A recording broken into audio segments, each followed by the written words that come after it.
जो 5वीं फेल होने के बाद भी दुनिया में सबसे तेज थे, जिन्होंने बचपन में ही बड़े बड़े संकटों का सामना आसानी से करना सीख लिया था, जिनके एडवर्टीजमेंट्स देख करके हम बच्चे से बड़े हो गए और अपने विज्ञापनों की वजह से हर हिंदुस्तानी के दिल में उन्होंने दादाजी वाली जगह बना ली, वो अब हमारे बीच में नहीं रहे। नाम है महाशय धर्मपाल गुलाटी जी, मसाला किंग और एमडीएच कंपनी के ओनर, जो कि 97 इयर्स की एज में इस दुनिया को छोड़ करके चले गए। 97 वर्ष की उम्र में भी 18-18 घंटे काम करते थे, मेहनत करते थे। सिंपल लाइफस्टाइल उनकी थी, सादगी के साथ अपना जीवन जिया। उनसे 5 बातें कौन सी सीखनी चाहिए वो आपको बताऊं। इस सीरीज की शुरुआत करूं उससे पहले आपको दिखाता हूं उनके अंतिम समय का वो वीडियो, जब अपने परिवार के साथ में वो देशभक्ति के गीत गुनगुना रहे थे और हिंदुस्तान को, हिंदुस्तान की माटी को याद कर रहे थे। ले जन्मी है जहाँ पे कला, अपना भारत वो भारत है जिसके पीछे संसार चला। नमस्ते दोस्तों, मेरा नाम है आरजे कार्तिक और सीखोगे नहीं तो जीतोगे कैसे, इस लर्निंग सीरीज में आज हम बात करेंगे महाशय धर्मपाल गुलाटी जी की। उनकी जिंदगी से सीखिए वो 5 बातें जो आपकी जिंदगी को बदल सकती हैं। तो आइए शुरुआत से शुरुआत करते हैं। सबसे पहली लर्निंग, जरूरी नहीं कि हर कोई अधिकारी बने। हम में से बहुत सारे लोगों का सपना होता है सरकारी जॉब पानी, ऑफिसर बनना है। धर्मपाल गुलाटी जी के बारे में कहा जाता है कि 5th क्लास में जब फेल हो गए थे तो इन्होंने स्कूल जाना बंद कर दिया था। पढ़ाई लिखाई में मन नहीं लगता था। इनके पिताजी परेशान थे कि बच्चा करेगा क्या। बहुत दिनों तक इन्हें समझाया कि स्कूल चले जाओ, जाते नहीं थे। पढ़ने लिखने में मन ही नहीं लगता था। तो इनके पिताजी को लगा कि क्यों ना इसको कुछ सिखाया जाए, कोई कारीगरी सीख ले, कोई हुनर सीख ले तो कम से कम कुछ कमा करके खा तो पाएगा। तो पिताजी ने इन्हें लकड़ी का काम सीखने के लिए एक बढ़ई के यहां पर भेज दिया। 8 महीनों तक उस बढ़ई के यहां पर जाते थे, काम सीखते थे, वापस आते थे, लेकिन वहां पर भी इनका मन नहीं लगा। इन्होंने कहा पापा जी ये काम नहीं करना। इनके पिताजी ने इन्हें चावल की फैक्ट्री में काम करने के लिए भेजा। वहां भी कुछ महीनों तक काम किया, लेकिन वो काम भी इनको नहीं जमा। अपने पापा से कहा ये भी मुझे नहीं करना है। इनके पिताजी ने इन्हें हार्डवेयर की एक दुकान थी वहां पर भेजा कि वहां जाकर के काम सीखो। हार्डवेयर का काम सीखा, वो भी इनको नहीं जमा, वो भी इन्होंने नहीं किया। इनके पिताजी ने सोचा क्या करें, तो जो उनका पुश्तैनी काम था, जो उनकी खुद की दुकान थी मसालों वाली, वहां पर अपने बच्चे धर्मपाल गुलाटी को बैठा दिया और कहा कि बेटा अब तुम्हें यही संभालनी है। 18 साल की एज में, 18 वर्ष की उम्र में इनके पिताजी ने इनकी शादी करवा दी और पिताजी को लगा कि बस मेरी जिम्मेदारियां खत्म है, अब धर्मपाल की जिंदगी धर्मपाल जाने। लेकिन धर्मपाल गुलाटी जी की जिंदगी में उस उम्र में एक इतना बड़ा संकट आया, अगर कोई और होता तो शायद बिखर जाता, लेकिन धर्मपाल गुलाटी जी वहां से निखरना शुरू हुए। उसकी बात करते हैं लर्निंग नंबर 2 में। बहुत पहले मैंने कहानी में कहा था कि ये भी कट जाएगा। जब भी संकट का वक्त आए तो याद रखना कि ये भी कट जाएगा। यही है महाशय धर्मपाल गुलाटी जी की लर्निंग नंबर 2।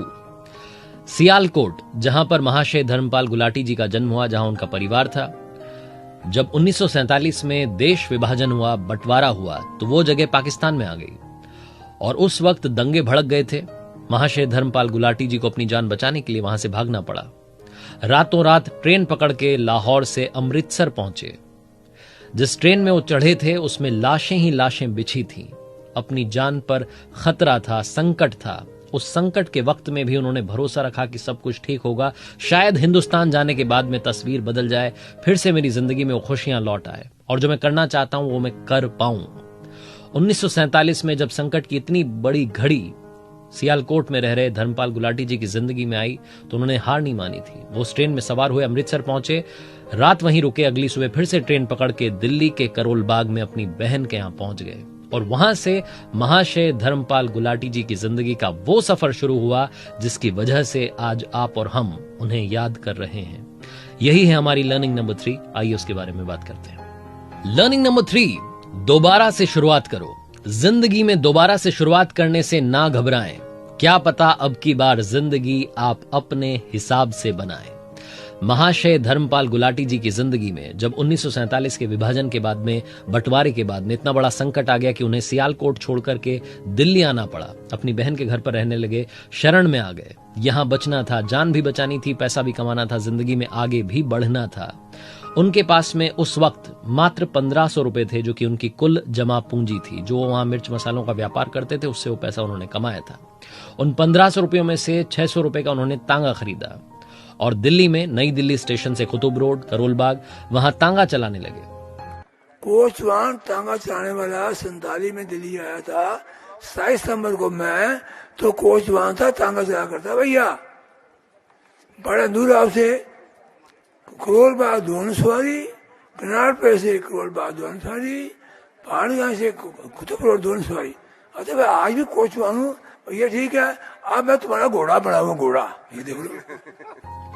2 महीने तक तांगा चलाया, लेकिन समझ में आ गया कि ये मेरे बस की बात नहीं है, ये मेरा काम नहीं है। अंदर से व्यापारी थे, वो बिजनेस उन्होंने देखा था, इसलिए उन्होंने अपना तांगा बेचा और जो पैसे मिले उससे एक छोटा सा लकड़ी का खोखा बनाया, जो छोटी सी दुकान होती है, उसका नाम रख दिया महशियान दी हट्टी सियाल कोट वाले।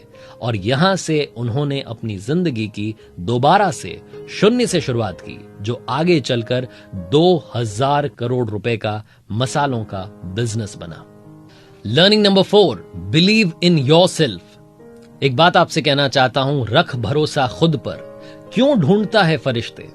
पंछियों के पास नहीं होते हैं नक्शे, फिर भी मिल जाते हैं उन्हें रस्ते। महाशय धर्मपाल गुलाटी जी ने जब एक छोटे से लकड़ी के खोखे से अपनी दुकान की शुरुआत की, जिंदगी की दोबारा शुरुआत की, उसका नाम रखा महशियान दी हट्टी सियालकोट वाले, तो पूरी मेहनत के साथ में मिर्च मसालों का अपना व्यापार शुरू किया। पूरी मेहनत की, उनकी क्वालिटी को कभी भी गिरने नहीं दिया, हमेशा उसे आगे बढ़ाने की, उसकी क्वालिटी को और सुधारने की कोशिश की। धीरे धीरे आसपास के लोगों को मालूम चलने लगा कि ये तो वही हैं, सियालकोट के दिग्गी मिर्च मसाले वाले। तो कंज्यूमर्स, जो कस्टमर्स थे, वो बढ़ने लगे। इनके मसालों की शुद्धता और उसकी जो क्वालिटी थी इतनी कमाल की थी कि धीरे धीरे लोग जो है उनकी संख्या बढ़ने लगी। इन्होंने 1968 में दिल्ली में अपनी मसालों की फैक्ट्री खोल ली थी। उसके बाद में इनके मसाले पूरे हिंदुस्तान में और यहां तक कि बाहर के देशों में भी एक्सपोर्ट होने लगे थे। महशियान दी हट्टी यानी कि MDH एक इतनी बड़ी कंपनी बन गई कि मसालों की जितनी कंपनीज हैं उनके सामने आज भी मुश्किल है इस कंपनी को टक्कर दे पाना। जब सवाल आया कि क्यों ना इस कंपनी का ब्रांड एम्बेसडर चुना जाए, किसी सेलिब्रिटी को फेस बनाया जाए, तो महाशय धर्मपाल गुलाटी जी ने कहा कि मेरा ब्रांड है, मुझे मालूम है कि कैसे मसाले कितने शानदार हैं, इनके बारे में कोई तीसरा आकर के क्या बताएगा। तो ये खुद उन मसालों के विज्ञापनों का फेस बने, अखबारों में विज्ञापन छपने लगा और पॉपुलैरिटी बढ़ने लगी और धीरे धीरे MDH जो थी वो कंपनी आज दुनिया भर में 2000 करोड़ रुपए का बिजनेस कर रही है। महाशय धर्मपाल गुलाटी जी जब इस दुनिया को छोड़ करके गए तो कंपनी के मैनेजिंग डायरेक्टर थे और साथ में ब्रांड एम्बेसडर थे। सफेद मूछें और लाल पगड़ी उनकी पहचान थी। लर्निंग नंबर 5, मुस्कान बांटते चलो। महाशय धर्मपाल गुलाटी जी की तनख्वाह 2016 में 21 करोड़ रुपए थी, जो कि उस वक्त की बड़ी बड़ी कंपनीज के CEO से भी ज्यादा थी। इतनी मोटी तनख्वाह होने के बाद में भी उनका मानना था कि मुस्कान बांटते चलो। अपनी सैलरी का 90% हिस्सा, इतना बड़ा हिस्सा वो दान कर देते थे, डोनेट करते थे और यही कहते थे कि यही जो है सबसे बड़ी शांति है। उनके क्लाइंट कहती हैं कि वो हमेशा कहते थे पैसे में सुख 2 घड़ी का और सेवा में शांति जिंदगी भर की। इसीलिए वो शांति अगर पानी है तो मुस्कान बांटते चलिएगा, जितना कुछ है उसे बांटते चलिएगा। यही सिखा कर गए हैं महाशय धर्मपाल गुलाटी जी, जो अब हमारे बीच में नहीं है, लेकिन उनकी जिंदगी से जितना सीखे उतना कम होगा। हमेशा सादा जीवन जिया, कभी कोई बुरा नशा, कोई बुरी लत उन्होंने नहीं अपनाई। उनकी जिंदगी में उनका फंडा था हार्ड वर्क करना है, जी तोड़ मेहनत की और शून्य से शुरुआत करके 2000 करोड़ रुपए की मसाला कंपनी खड़ी कर दी। 18 घंटे इस उम्र में भी वो मेहनत करते थे, काम करते थे और हमेशा मानते थे कि जिंदगी में आगे बढ़ने का एक ही फॉर्मूला है जिसे हार्ड वर्क कहते हैं। महाशय धर्मपाल गुलाटी जी जो आज हमारे बीच में नहीं है, बस यही कहना चाहता हूं, आपके स्वाद हमारे बीच में हमेशा रहेंगे और अब तो लगता है कि स्वर्ग भी आप मसालेदार बना देंगे। आप हमेशा हम सभी को याद रहेंगे, हम सभी के दिलों में जिंदा रहेंगे।